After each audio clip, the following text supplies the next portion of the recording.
Hey, so this is SuperZombGBBQ, etc. And PCC has come and gone, and I made a video last week that basically said I genuinely couldn't be bothered with PCC. I was falling back down the ranks. You might have seen on Twitter that I posted a picture of me being like 2,500th with like a sad face, and a lot of people have asked, did you actually go for the Ric Flair card? Did you actually go for it? Was it possible to reclaim the ranks? Well, I guess we're going to find out now, because it was a tough weekend. I was away, and I didn't get a huge amount of time to be able to get it. So it was a struggle. And unfortunately, through the hours and hours of playing, despite all my best efforts, I managed to rank 56. Ha! Now, there is method to my madness, because a lot of people are probably going to be thinking to themselves, or probably already put it in the comments section, well, why did you go for all these cards when you've got loads of other cards already? You don't need the sports. Well, actually, yes, I do. And that's where it comes down to why I pushed so hard for this. And I eventually got myself up to the top 75 to get myself the support card that was needed. And it's very easily explained by literally just going on to my supports. If I go to Survivor Supports, and it's this bad boy over here, Blassie.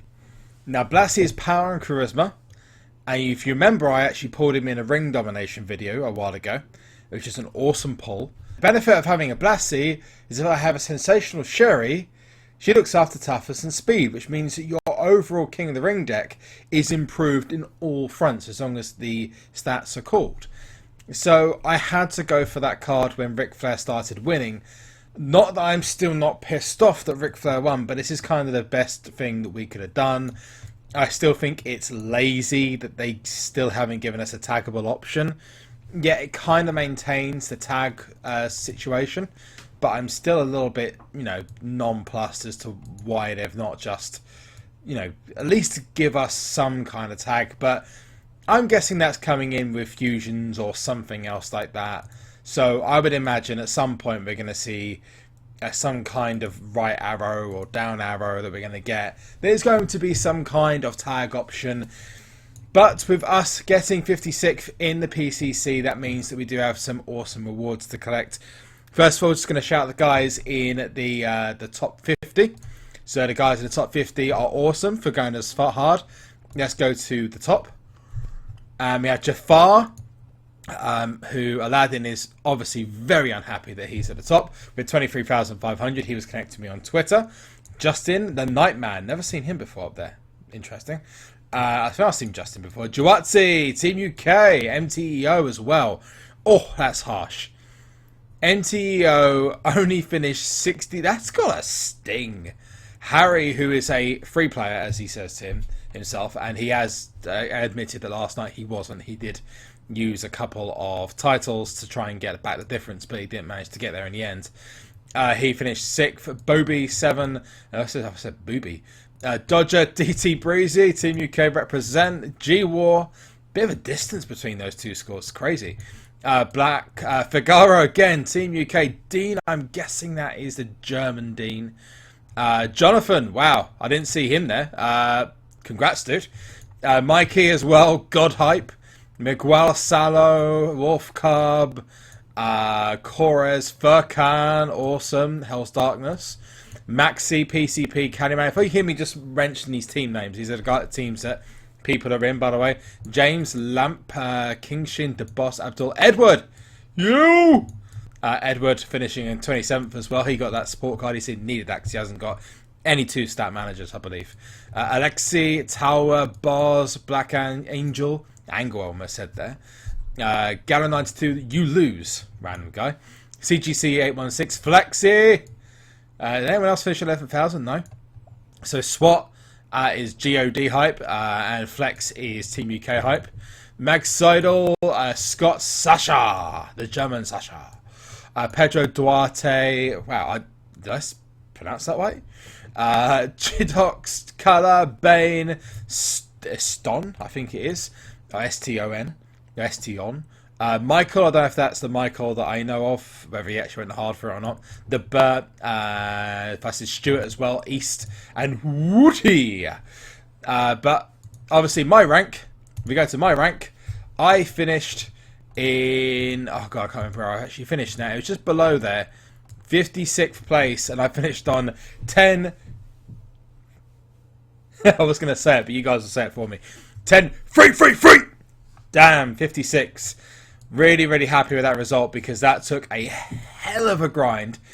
If you noticed that by, oh god, I think it was Saturday, I was on 4,000 points. So I had to grind just about 6,000 points. Not a biggest grind, but I was really busy this weekend. So getting the 6,000 points out of the way, as well as doing NHL, more on that later, and managing to get the rewards is awesome. So here we go. We do have the Ric Flair event card, which is an awesome event card. I'm not going to lie to you. It is a really good card. It's second best in charisma. It's the second best in power, I believe, anyway. But the toughness and speed are awful. And then we also have the Sensational Sherry. This is going to help my deck out so much, especially in RTG. Not that RTG is actually that difficult anymore, but hey-ho. And Sensational Sherry and Ric Flair, come to me, baby! Let's have a look. Ricky. Someone could actually throw an EastEnders reference there. Man, Sensational Sherry. I'm losing my words. I'm literally losing the will to live over here. Anyway, so let's lock those both in because they are new support cards. I'm loving this. And that also means that in my exhibition deck as well. And the other reason why this is important is because when a new tier comes along, having these kind of supports around with you, especially in King of the Rings, is going to be really useful, especially in PCC as well. If you've got low-level PCCs, it could also, in terms of cards, I'll show you the new ones I made over the weekend, which are called PCC Demons, are really, really useful as well. And these actually help out a lot with those. Because the dual stat managers, they might just push yours over the ones that are available that you can see in PCC already, the ones you go up against as well. So we lock that one in. We're just going to go to that Ricky Flair. I have noticed, I mentioned in one of my most recent Myths of SuperCard videos that I said that the glitch still hadn't been fixed, and I was proven right. I'm just going to change this image over. I don't know what image would go best of it, but I'm going to choose this Ric Flair over here. It looks pretty awful. It looks like an NHL card. That Ric Flair looks okay. I'm just going to stick with... I'm going with this one. It looks awful, but hey, it's different to what most other people are going to do. His image looks way too small for the card. You look at all the others, like they are huge compared to Ric Flair. But anyway, let's keep that one as that. And he does have a working proc, which I'll show by the end of this video. He does have a working proc, which isn't the chop block, believe it or not. It's not the chop block. Right, so on the other side of PCC stuff, you may notice that I poured myself another fucking Rusev. I mean, literally, it's taking the piss now. During my PCC exploits, I was just grinding along towards the end, and just randomly out of nowhere, Rusev puts. It's actually an early pull. It wasn't due. If I'd gone up to Survivor Plus Plus, then I probably would have noticed it, but I didn't, and literally Rusev just popped up, and I was just like, oh, not that I need anything other than Divas now anyway, which I'll come on to in a second, but my god, another Rusev. That is my 9th Rusev of this tier. It's just incredible. I've had it with Rusev. Those of you who are quite sharp may have noticed I just mentioned about Divas.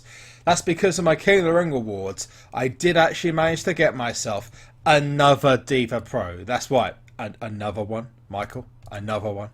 And that is for Sasha Banks, who I've been leveling up, but I am going to start putting the tokens on. I'm thinking of making an OP toughness one. To maybe battle against a page. I'll see how it works. But I've seen a couple of the creations in the past that people have made of Sasha, and you can make her a really good card if you... I mean, she's absolutely perfect against any of the speed and charisma cards like Brie Bella, Bayley, and this will go straight into my RTG deck. Unfortunately, that means that Natalia is going to have to say bye-bye, even though she's like the only power card I've got other than Paige, but I've not leveled up her in power. So yeah, that's another... I'm going to miss that picture as well. Her She looks nice. Not going to say anything otherwise. She looks nice. I have got the Team's Road to Glory shop as well, which is for a Kane. I mean, I get why Cat Daddy have done this, because in Road to Glory for the Undertaker, Kane was the Survivor card. But my God, that is a terrible Road to Glory, Team Road to Glory for anyone who's got anyone who's just close to getting a full Survivor deck. And actually, if you've got Pro Kane already, you know that he's not one of the best. But I'm sure there's a few people, including some of you, who are going to get him as a pro. So he's really, really useful. I'm debating whether to stay in GOD for this one, because whilst, you know, I'll be honest with you, I don't want to pay SuperCard after what I've had to go through this weekend, especially with NHL. Again, different video, different time. But yeah, basically, Kane and Ryback are not the best of rewards, but I'm happy to help others. So maybe JB on tour might be going for a very short vacation to somewhere else. So I'm going to put it out there that you might see me on Twitter, and by the time you're watching this, I would have joined the new team if I was going to. I might stick with GOD just to make it easy. I've not decided yet, but let me know in the comment section below if you're going to get benefited by any of those cards. I mean, sorry, but who's going to benefit from a Ryback? I mean, seriously. Unless you've only just started playing the game, you probably got about 2 or 3 pros to this guy already. He's been offered, I think, rewards the most times as a legendary card. I'm pretty confident he is. It's not surprising since he's one of the worst cards available, but that's Cat Daddy. I would have personally chosen a bit more of a higher reward. The guys in legendary tier are getting screwed over unless it's login rewards, and then PCC gets screwed over. So yeah, let's get on to Ric Flair's proc, and then we're going to kill off the event. Enjoy Team Road to Glory, and let me know again if any of those cards make a pro for you. And also let me know if you got Ric Flair and where you finished up in the final rankings. Let me know if you were one of the lucky people to get that Sherry card, which gives you the dual stats, or were you hoping that Bret Hart won? What are your thoughts about Bret Hart winning? Just literally anything you think of, stick it in the comment section below, and we'll discuss it. As promised, we do have Ric Flair's finisher, which is not the chop block. Just to remind you, the chop block is a hit from behind which goes to the knee area. We actually do have it already in SuperCard. I believe they still do the move already, which is why it's not a finisher. Instead, we get the classic woo slaps. If you don't know what those are, go into the turnbuckle, 1, 2, 3, and then 4. Wow. That's actually one of the better finishers that's actually available in SuperCard. But look at the state of that deck that I've been using to try and get it, because I know if I put it in Legendary or Survivor, you're not going to be able to see it. So that's going to be it from me. Before I pull myself an epic card, I'm going to come out of the game now. Remember to drop an elbow off the top rope onto the like and subscribe button. And of course, if you want to see more WWE SuperCard videos, all you got to do is so leave!